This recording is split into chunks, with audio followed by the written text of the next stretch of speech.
Hello student, study with माजी sir में आपका स्वागत है।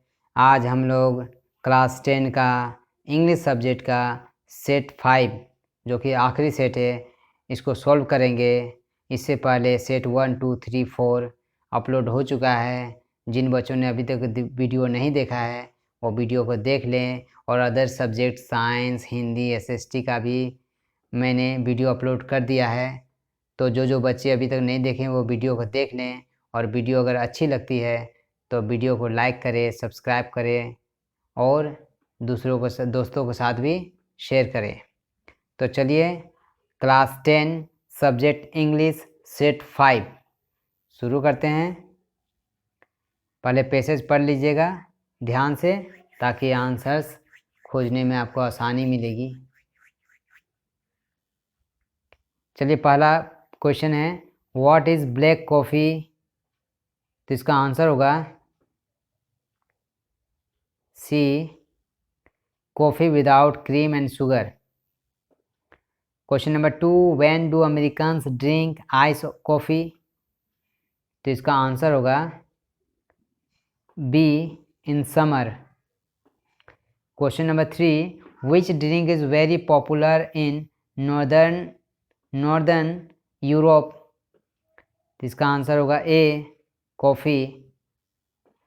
Question number 4, what is a special in coffee drinking for nomads? तो इसका आंसर होगा D, they like to drink it after boiling and cooling several times. Question number 5, select the opposite or antonym of hot and most. तो इसका answer C होगा, cold and least। hot का opposite cold और most का opposite least। अगला number में फिर passage है, पहले पैसेज को पढ़ें फिर आंसर्स दें। तो चलिए 6 number question, who is the future of tomorrow according to the passage? तो इसका सही आंसर होगा सी, चिल्ड्रेन। 6 का answer C. 7 number question, how does the nation progress? तो इसका आंसर होगा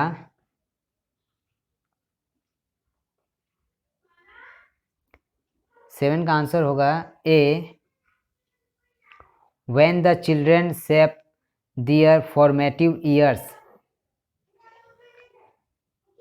Question number 8, how did Japan get out of the devastation of the Second World War? तो इसका आंसर होगा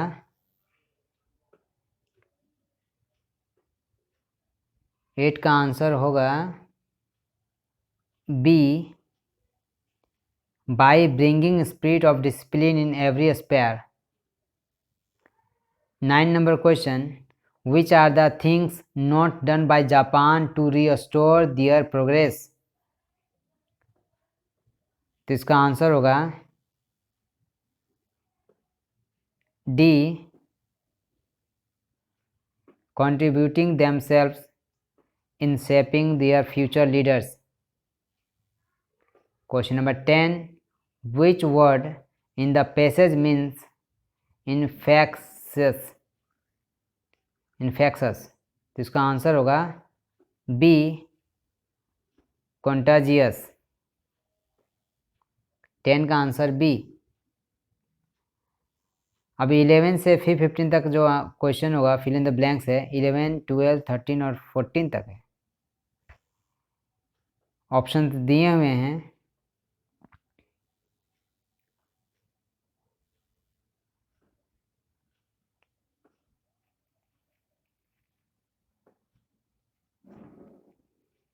read the composition and fill in the blanks with appropriate words.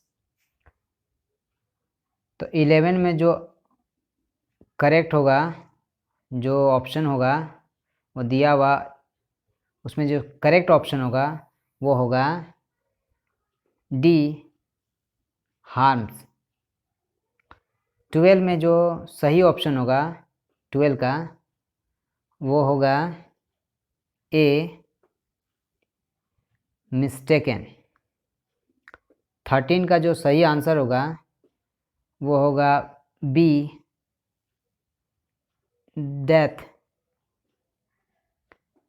14 का जो correct answer होगा वो भी होगा B, have been going on.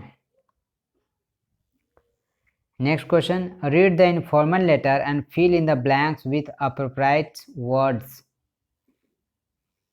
यानी एक लेटर दिया हुआ है, इसमें 15, 16, 17, 18 में वर्ड्स को सिलेक्ट करना है, आपको चूज़ करना है सही आंसर्स को। तो चलिए 15 में आंसर होगा 15 का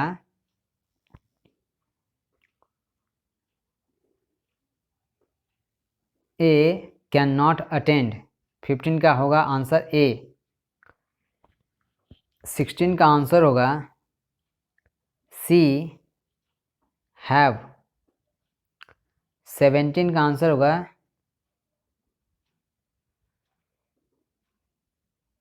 सी, रिक्वेस्ट। और 18 का आंसर होगा सी, फेथफुली। 19 नंबर क्वेश्चन है, उससे पहले कहा गया है fill in the blanks with appropriate form of verbs. तो क्वेश्चन नंबर 19 है, he dash his 15th birthday on last Sunday. तो 19 का आंसर हो जाएगा ए, वर्ब टू लगेगा क्योंकि ये लास्ट संडे का बात है, यानी सिंपल पास्ट हुआ और सिंपल पास्ट में वर्ब टू का यूज होता है, इसीलिए इसका आंसर हो जाएगा A, celebrated. 20 number question, when we were taking lunch the postman dash the door.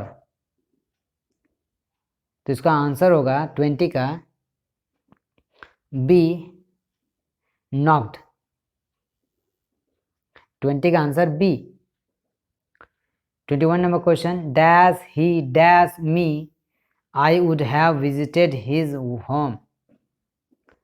तो इसका आंसर होगा D, had he telephoned me I would have visited his home. इसका आंसर होगा डी। 21 का answer D. 22 number question, select the correct indirect form. The teacher said to me I have performed well in the exam.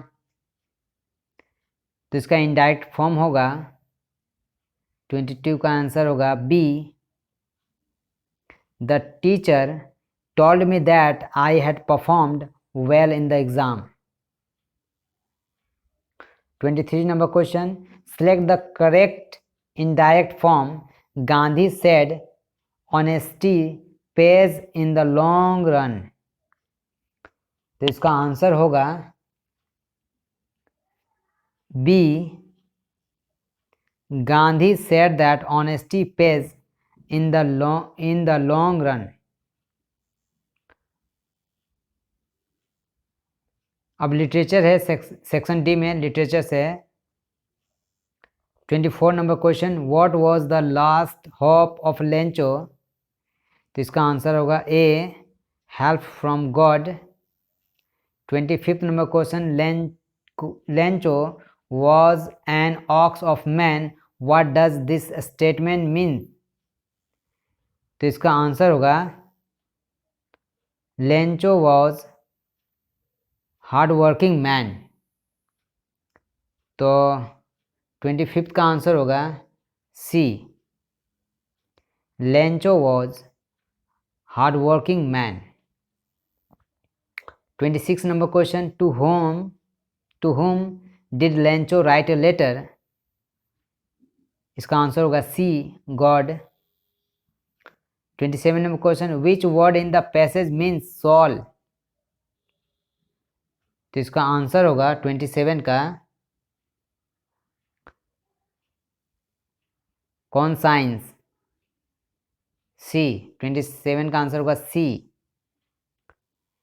28 number question, name the poem from which the extract has been taken. तो इसका answer होगा 28 का B, fire and ice. 29 number question. Name the poet who has composed this poem. तो fire and ice का poet का नाम Robert Frost था, तो इसका आंसर हो जाएगा A, Robert Frost. 30 number question. How will the world come to an end according to the above extract.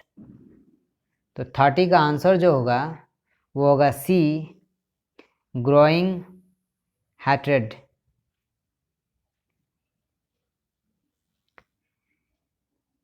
31 का क्वेश्चन है which words are rhyming with twice. तो इसका आंसर होगा 31 का answer D, ice and suffice.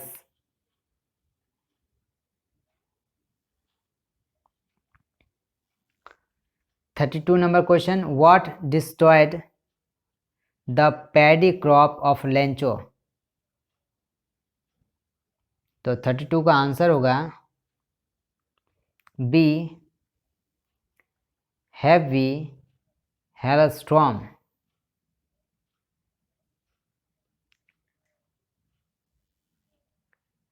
33 number question. Who was the first black president of South Africa. तो इसका सही answer होगा बी, नेल्सन मंडेला. 33 का answer B. 34 number question. Why was the seagull afraid to fly.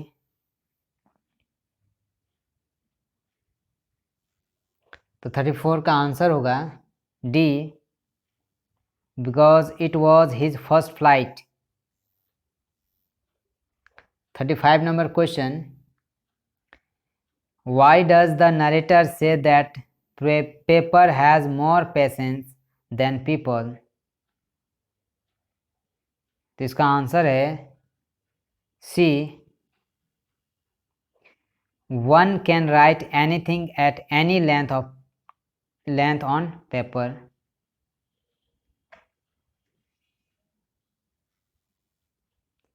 36 number question. Who is responsible for Tricki's poor health. तो इसका answer हो जाएगा C, Mrs Pumphrey. What is the lesson we learn from the story a triumph of surgery. तो 37 का answer होगा B, excess of anything is always bad. 38 number question. Why was it a temptation to keep Tricki as a permanent guest. Permanent guest. तो इसका answer होगा 38 का A, there were enjoying eggs, wine and brandy. 39 number question. Who is Anil in the story the thief story. तो 39 का जो answer होगा